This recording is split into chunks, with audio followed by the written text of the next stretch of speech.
Policy बनाए जिसके बारे में पाकिस्तानियों को पता ही कुछ नहीं है, तो फिर पाकिस्तानी उसके ऊपर बात तो करेंगे। पूरी दुनिया के अंदर, अमेरिका में, यूरोप में डोनाल्ड ट्रंप की खारजा पॉलिसी पर टका के तनकीद हो रही है। अमेरिका में कितने बंदे उन्होंने गिरफ्तार किए हैं या फौजदारी मुकदमात किए हैं। वो जंग लड़ रहा है, उन्होंने क्या किया वहां पे? कुछ भी नहीं किया।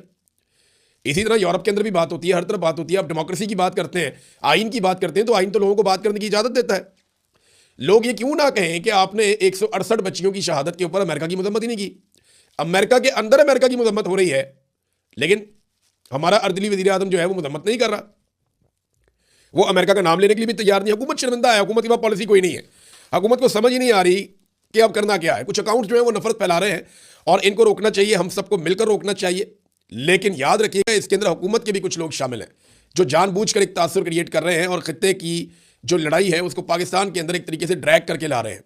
ये डाइवर्जन लगाने के चक्रों में रहते हैं। पेट्रोल आलमी मंडियों में सस्ता हो गया, तुम भी सस्ता कर दो भाई। और ये सस्ता रहना कोई नहीं है, ये फिर महंगा हो जाएगा दोबारा। अगर ये सिचुएशन कंट्रोल ना हुई तो, ये कंट्रोल होनी चाहिए सिचुएशन, अगर ये कंट्रोल ना हुई तो यही पेट्रोल दोबारा महंगा हो जाएगा। अब नाज़रीन आ जाए जरा इंटरनेशनल फ्रंट के ऊपर, हम उसके ऊपर भी बात कर लें। इमरान खान साहब का केस जो है वो अभी चलेगा, एक परसों के लिए लगा हुआ है, कल के लिए लगा हुआ है। इमरान खान साहब को मुमकिन है कि अस्पताल मुंतकिल किया जाए, लेकिन किन शराइत और पाबंदियों के साथ किया जाता है इसके बारे में अभी कुछ कह नहीं सकते। चीज़ों को नॉर्मलाइज करने की कोशिश की गई और पाकिस्तान तहरीक इंसाफ किसी किस्म की भी तहरीक चलाने में मुकम्मल तौर पर नाकाम रही है। सोहेल अफरीदी साहब इस्लामाबाद से कहकर गए थे टेढ़ी उंगली से हम घी निकालेंगे और इमरान खान रिहाई अमन फोर्स बनाएंगे। लगभग 20-22 दिन उस बात को भी गुजर गए हैं, तो अभी तक कोई चीज़ ऐसी सामने नहीं आई। मुझे ये पता है कि वो मीटिंग्स कर रहे हैं, एक्टिविटीज़ कर रहे हैं, लेकिन अमली तौर पे कुछ भी नहीं किया, कुछ भी नहीं किया। अब डोनाल्ड ट्रंप को, डोनाल्ड ट्रंप के साथी जंग से निकलने का मशवरा देना शुरू हो गए और लगातार उसको ये मशवरे दिए जा रहे हैं कि इस जंग से निकल जाओ, कोई हल निकालो इस जंग का, इसके अंदर हम फंस गए हैं। और बहुत सारे अमेरिकन भी ये बात कर रहे हैं, बहुत सारे जो सीनियर लोग हैं दुनिया भर में वो ये बात कर रहे हैं। ट्रंप के मुशीरों का ईरान जंग के हल तलाश करने पर उन्होंने जोर दिया। उन्होंने कहा डोनाल्ड ट्रंप को कि जंग से निकलने का कोई मनसूबा बनाएं और इसमें से निकल जाएं आप। ये जो तेल की कीमतें बढ़ रही हैं, इनको ज़्यादा देर कंट्रोल नहीं किया जा सकता। रिपब्लिकन पार्टी को इसका नुकसान होगा। ये जो आपने फौजी ऑपरेशन किया है इसको कामयाब मिशन के तौर पर पेश करें, रोला डालें कि हम कामयाब हो गए और निकल जाएं वहाँ से। ये वॉल स्ट्रीट जर्नल ने भी रिपोर्ट किया है कि डोनाल्ड ट्रंप को उनके साथियों ने इस तरह के मशवरे दिए हैं। अब मैं आपके सामने रखता हूँ ये एक स्कॉट रिटर, ये नादरीन अक़वाम मुत्तहिदा में हथियारों के साबिक इंस्पेक्टर हैं और इन्होंने ये बात की है कि अमेरिका चाहता है कि वो अब इस जंग से निकल जाए। उसकी वजह यह है कि अमेरिका ये जंग हार गया है और ईरान ये जंग जीत गया है। देखिए सादी सी बात है ना, अमेरिका ने सारी बेसिस खाली कर दी हैं। इस वक्त कतर में, सऊदी अरब में, बहरीन में, यूएई में, इन मुल्कों में अमेरिकन फौजी जो है वो वहाँ से निकाल दिए गए, उनका इनखला हो गया। अमेरिकी शहरी जो है वो बहुत बड़ी तादाद में वहाँ से निकल कर दूर चले गए हैं। अमेरिका अपने बहरी बेड़े और अपना सामान उठाकर यहाँ से ले गया है। जो उनके दिफाई निज़ाम यहाँ पर लगे हुए थे, एयर डिफेंस सिस्टम, उनमें बेशतर जो है वो नकारा हो गए या वो प्रॉपर तरीके से काम नहीं कर पा रहे। अभी कोरिया से अमेरिका ने, जनूबी कोरिया में अमेरिका का सिस्टम लगा हुआ है, वो सिस्टम भी अमेरिका ने इस खित्ते में मंगवा लिया कि यहाँ पे लाकर लगाया जाए ताकि यहाँ के डिफेंस को दोबारा तगड़ा किया जाए। अमेरिकन और इसराइली लगातार कोशिश कर रहे हैं कि जो उनका दिफाई निज़ाम है, फ़िज़ाई दिफाई निज़ाम जो ईरान के मिसाइलों को और ड्रोन्स को रोक सकता है, उसको दोबारा से इंटैक्ट किया जाए। उसका एक बड़ा हिस्सा जो है वो अब फंक्शनल नहीं रहा।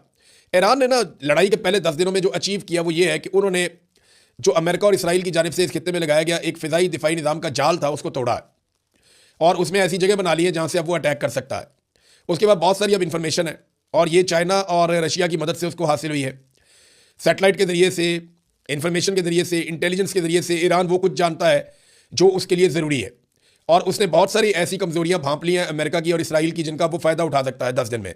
इन्होंने बहुत सारे ड्रोन ऐसे भेजे हैं जिनको डिकॉयज आप कह सकते हैं, यानी ये डमी है, ऐसे भेजे हैं मिसाइल ड्रोन जिनको अटैक किया गया इंटरसेप्टर्स की जानिब से और इनके ऊपर अरबों रुपया लगा दिया गया और कोई फ़ायदा नहीं हुआ। जबकि ईरान ने अपने बेहतरीन हथियार बचा कर रखे और अब जब वो मिसाइल मारता है तो बहुत बड़ी तबाही होती है।